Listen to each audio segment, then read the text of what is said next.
Hi there, folks, and welcome back to Dead Cells Dailies for the 27th of April, 2019, with post-commentary, because I screwed up the audio. So yesterday I got 186th place in the order, but then you look at today's scores and you have to think, okay, something screwy here. There is a mechanic in Dead Cells where if you reveal a wall rune, there's a chance of getting a gemstone. Now, that's the same thing in the daily runs, although usually you'd only see like a small pebble or an amethyst, something that's not going to give you a ton of points. There's a gem called the Fragment of the Philosopher Stone that gives you 75,000 points. So you can see that these guys have all gotten that. Except for the top two scores, which by some fluke ended up finding 10 of the things. Yeah, I think those are cheaters. Shh. Oh, Dead Cells daily rankings. Never change. At this point in the video, I am currently looking up that fact on the wiki, because, like I said, this is post-commentary, because I screwed up the audio earlier. It wouldn't be an R30 video, or any series that I've done, without some sort of audio problems. I've gotten better at it over time, at least. Yeah. 750,000 is not a score that you're going to easily get in one of these things, so I don't even understand why they tried to do that so blatantly.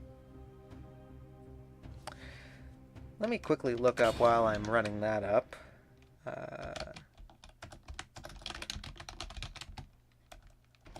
So, today it is Toxic Sewers and a choice between Shrapnel Axes 2 and a Giant Killer. And I went with... what did I go with for my first attempt here? At this point, just trying to figure out the route. It's a bit of a long path to get over to the concierge on this one today. And I kind of had the thought, okay, I'm going to rush to the boss, get to that teleporter, and then go back to find other goodies along the way. Alright, Shrapnel Axe is the one I went with to start with. And I immediately kind of found that, yeah, this isn't exactly the most useful weapon here. Shrapnel axes are kind of unique in that you get sort of a combination of ranged and melee attack, but the melee attack itself is so weak that you don't really get a lot of use out of it. It's one of those weapons that it seems like it's specifically made to be used with the Ripper mutation that you get, which does extra damage if you rip any sort of ranged weapon, you know, any sort of ranged weapon ammo out of an enemy with your melee attacks. So it's kind of a weird combo in that sense. It might just be that I'm not using it correctly, or just yeah, no.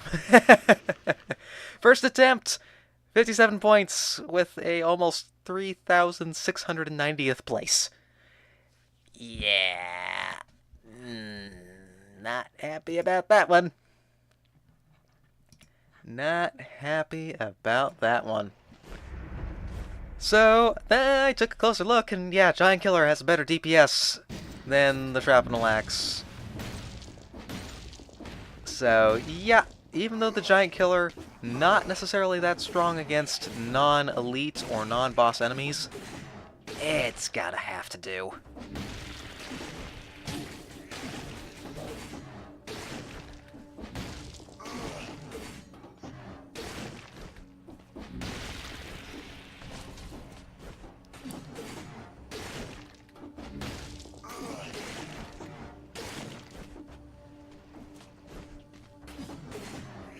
Not really a whole lot going on other than I'm getting a lot of good breach as well as some push down across these cliffs. which does help quite a bit with trying to keep things at least somewhat manageable.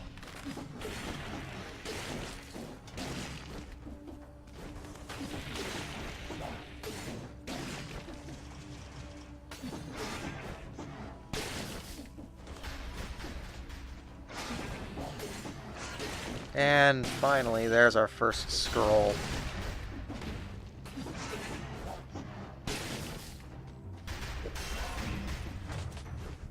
As well as a barnacle turret. This guy is not too bad at all. Sticks to the ceiling.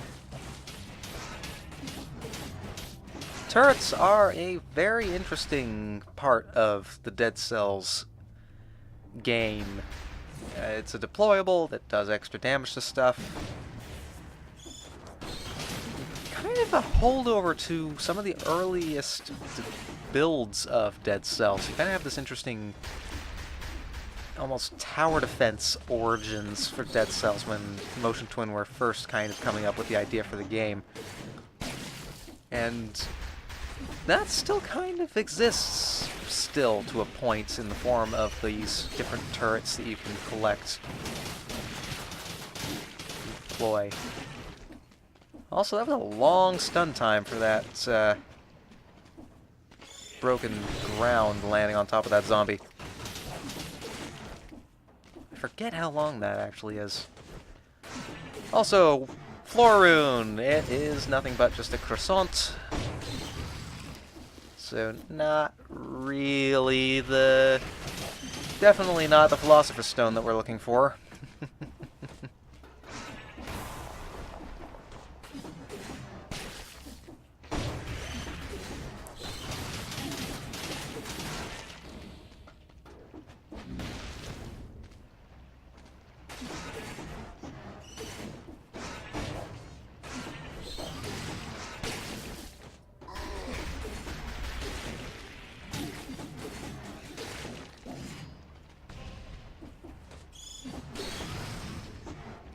Alright, so there is our teleporter that'll get us right to the boss, and I had missed an epic scroll of power in my rush to get over there. So, I think I head over there first, if memory serves correctly.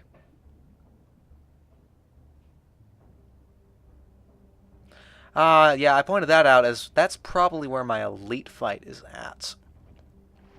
Since Giant Killer makes short work out of elites, even though the elite, I mean, yeah, the elites are good for score, but that's really all they're really good for. Yeah, you might get a piece of equipment out of them, but more often than not, you're going to probably more likely get a necklace of some sort, which, while good, isn't as good as it is in the base game. Wolf Trap. It was tempting. But it wasn't really fitting with what I was looking for the build.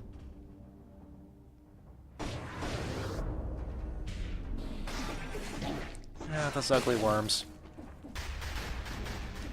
Live up to their name as being ugly.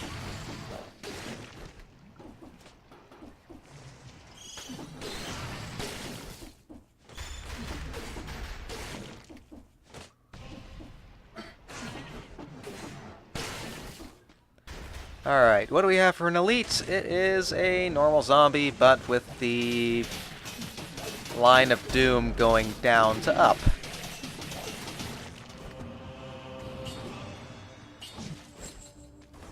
And I had spent so much time taking care of all of that, so we now need a rush to go beat the boss.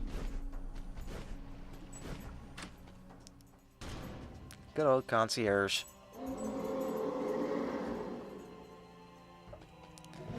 Now, you'll see with the barnacle here that if it can't find a ceiling to go up against, it sort of grows these balloons.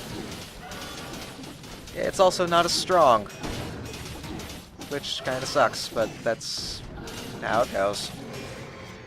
Barnacle kind of struggles when there's not a ceiling for it to attach to. 678 for a score. It's not terrible, considering that probably the top 150 scores found a Philosopher's Stone. And much better than the first attempt, for sure. For sure? For sure.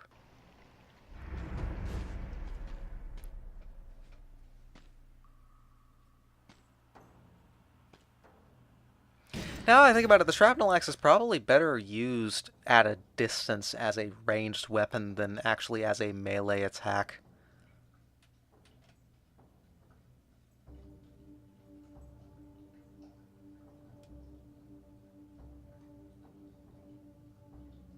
But in a space like this, in the toxic sewers, it's so condensed down and so compact and intertwined that, yeah, nah. Giant killer's better. At least for my playstyle.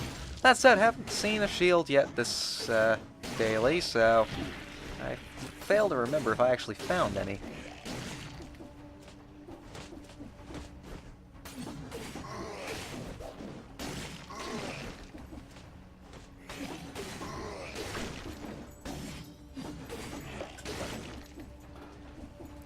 But I decided to also grab a Flawless. Now this is another one of those weapons that they ended up adding into the 1.2 update that gives you criticals as long as you don't get hit. You get hit, and your damage pretty much falls to 0. Well, not 0, but it's crap. It is an very, very bad. It's not a good... Yeah. You see that little X above my head? Yep, the Flawless now is flawed.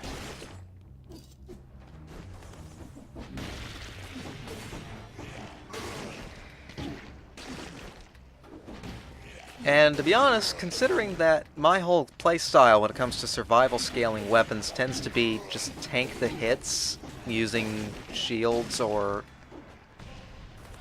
just otherwise just not bothering with the fact that I take a lot of damage, but it's mostly chip damage. Yeah, Flawless, good, but not great. Ah! And an Owl of War, yet another weapon that tends to be really good if you don't take damage.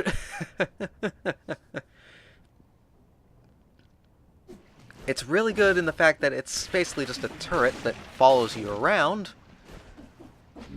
Waiting for me to use it here. There's our oiled sword. Good against burning targets. I probably should have grabbed this anyways, but it's also kind of slow. It's one of those weapons that works better as synergy. It works better for creating synergies.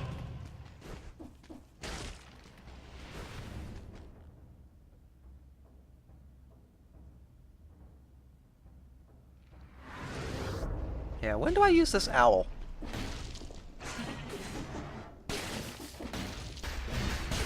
And there we go. Now the Flawless is back to actually dealing critical damages. At least for a little bit yet.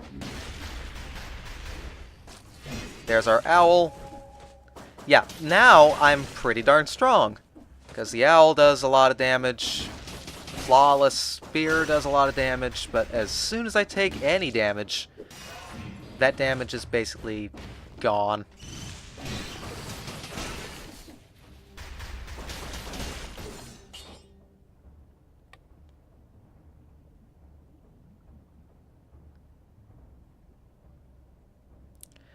Debating on if I want to swap the barnacle out. It does... yeah, it's... meh. And I completely swap it back out again for a double crossbow-matic instead.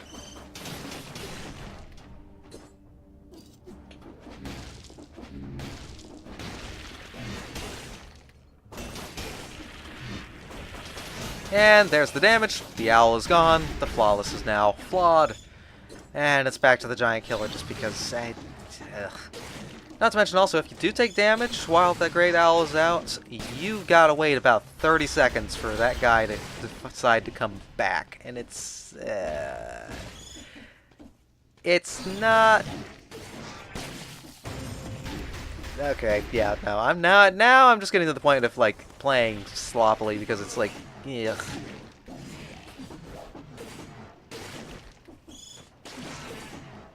You take one hit, and it's a tragedy of errors at that point. Also, weird animation cancel there.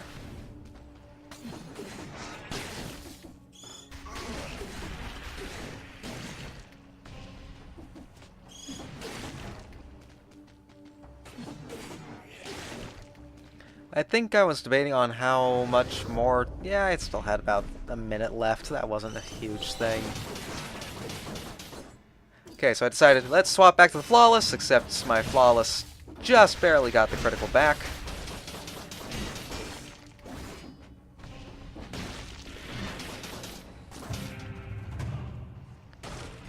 Wolf Trap. If I was smart, I probably would have kept the Wolf Trap there and swapped it out, since that does kind of magnify the... Yeah, I did go with it then. Because it does magnify the amount of damage that you get from enemies.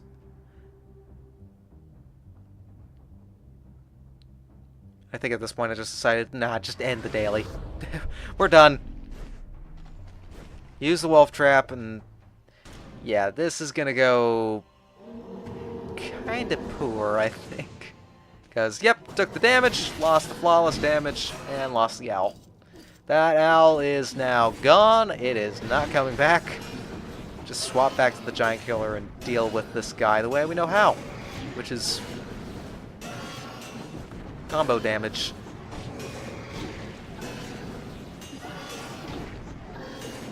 And that is the daily.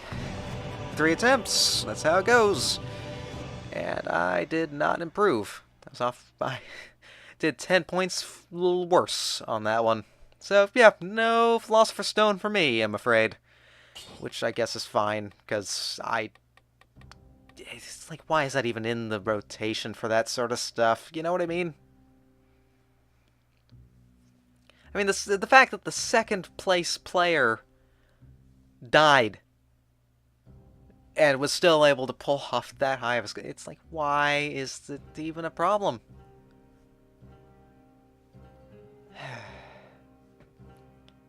I'm really curious, in a sense, how people even manage to cheat these daily runs. Because, on the one hand,